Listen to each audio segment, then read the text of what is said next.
After days of speculation, police have confirmed that Richard Oland was indeed killed.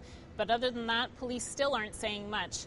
Chief Bill Reid won't release the cause of death, whether any weapons were involved, possible suspects, or possible motives.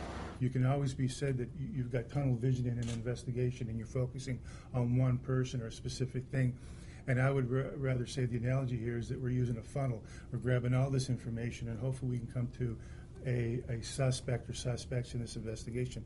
That is a very long process, my friend, and we're being methodical. Our folks are being very methodical, and they're analyzing the information. We do not want to make a mistake. Up until now, all police were saying was that Oland's death was suspicious. Today, the chief said their findings of homicide are based on autopsy results performed Friday at the regional hospital and evidence collected at the scene, including blood. Reaction on the street today was one of surprise. It's a homicide, really. Well, that's very troubling, definitely.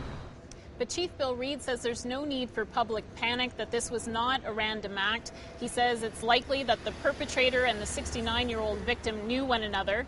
He also said there's no evidence to suggest that this was a robbery or that any other member of the Oland family is at risk.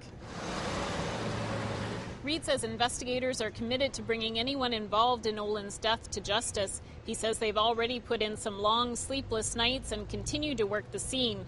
About 15 officers remain assigned to the case and still have surveillance videos from neighboring businesses to review and interviews to conduct.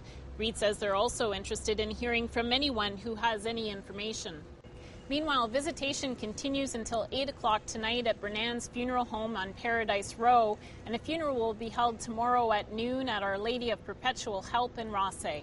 Bobby G. McKinnon, CBC News, St. John.